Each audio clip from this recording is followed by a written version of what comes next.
Hello everyone, welcome to VMware vSAN Deploy and Manage course for beginners. In this particular lab exercise, we are going to learn how do we go and create vSAN disk group manually. So with that, let's get started. Now click here to get access to our vCenter server, and that's our vCenter server. So let's log in to our vCenter server with the username as administrator at the rate of vsphere.local. Let's provide the password of our vCenter server and click here to log in. And as you could see that we are logged into our vCenter server. Let's go and browse our vCenter inventory. So we have a data center created as a-data center. Let's go and browse our data center. In that data center, we have a cluster created as vSAN-cluster, which we created in the previous lab exercise. Now click here to browse, and as you could see that we have added 3 ESXi hosts to our vSAN cluster, which means we have created 3 node vSAN cluster. Now click here to click on configure. Now when you click on configure, you do see that here we have a new section available for specifically for vSAN related operations. So it really simplifies vSAN management, or it gets really simplified to manage vSAN related operations from vCenter UI. So click on vSAN, and when we click on vSAN, we do see a bunch of options available like services, disk management, fault domains, iSCSI target service. So anyway, we are going to discuss about each of these options in our upcoming lab exercises. So as of now, we are going to learn how do we go and create disk group manually, and to do that, we need to go to disk management. Click on disk management, and as you could see that in the previous lab exercise, during the cluster creation itself, we had created one disk group, right? So each of the host, as you could see that, having a one disk group, and each of the disk group is having 3 disks. And if you remember, we were having a 2 disk for capacity, and we claim 1 disk for cache tier. This is what these 3 disks are all about. And type of our vSAN is all flash, and as you could see that our vSAN status is healthy. So everything looks good from the vSAN perspective. Now click on this particular icon to create a new disk group. So click here, and as soon as you do that, it actually go and tells that you are having these many unused disk for vSAN. So what that wizard is saying us, we are having these many unused disk for vSAN. So we have a virtual disk 6.5 GB disk. So click here, and we are going to use that particular disk as a capacity tier. So we are claiming that particular disk as a capacity tier of 6.50 GB. Now click here to browse that capacity tier, and you do see that each of hosts are having a two disk which are contributing in a capacity tier. Now let's go to this 4.50 disk, and that particular disk we are going to use it for cache tier. So click here and claim that particular disk as a cache tier. Now as soon as we claim for it cache tier, so you do see that one disk on all these 3 hosts are going to contribute to the cache tier of vSAN data store. So click here to browse, and as you do see that each of the host is having a one disk of 4.50 GB is contributing to the cache tier.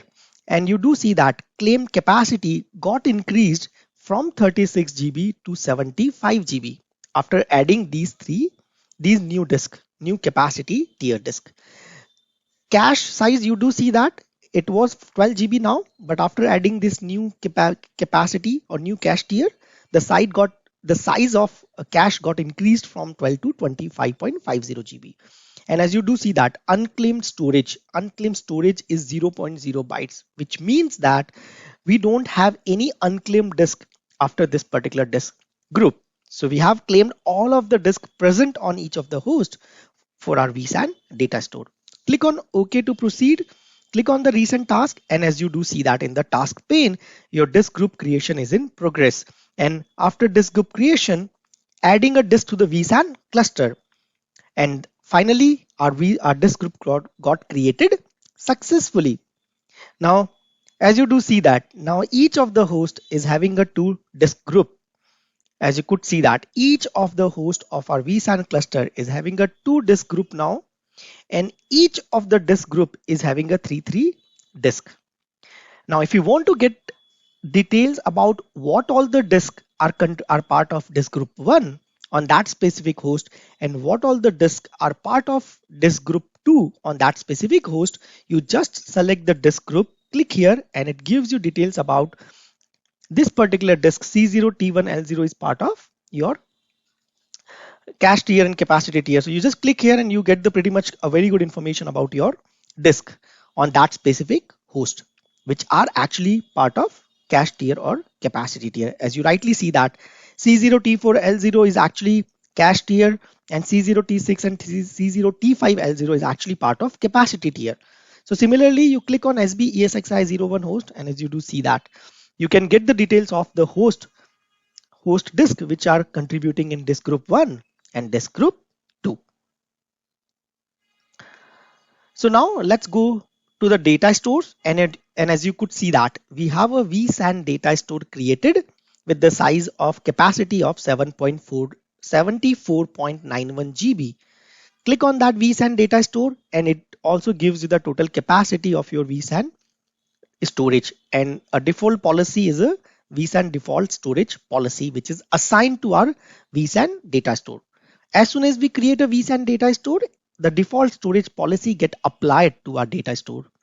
Click on host and clusters, click on ESXi host, click on storage devices, and in the storage devices view also, as you could see that it gives you very good information about what all the disk of this host are part of vSAN data store. As you could see that other than this 40 GB disk, which is actually part of data store, local data store, rest of all the disks are actually contributing to the vSAN data store. Similarly, you go to SAESXi02 and you get the pretty much same information, and you could clearly identify that in this specific host which all the disks are contributing to the vSAN data store and which of the disks are actually contributing to iSCSI, FC or local data store. Click on vSAN data store, click here, and if you want to rename that vSAN data store, it's pretty simple. Right click on it and there we have a rename option. Give a name as Go VM Lab vSAN. Click on OK, and as you could see that your vSAN data store got renamed as Go VM Lab vSAN. Click on vCenter server. So this conclude our lecture on how to create vSAN disk group manually after cluster creation. In this lab, we have learned how unclaimed disks present on our ESXi host, which are part of vSAN cluster, can be claimed as a capacity tier and cache tier. We also learned how we can create multiple disk group in a single host, or how a single host can have multiple vSAN disk group. We hope you enjoyed this lecture. Thanks for your time. Please like, share, and subscribe to our YouTube channel. Thank you.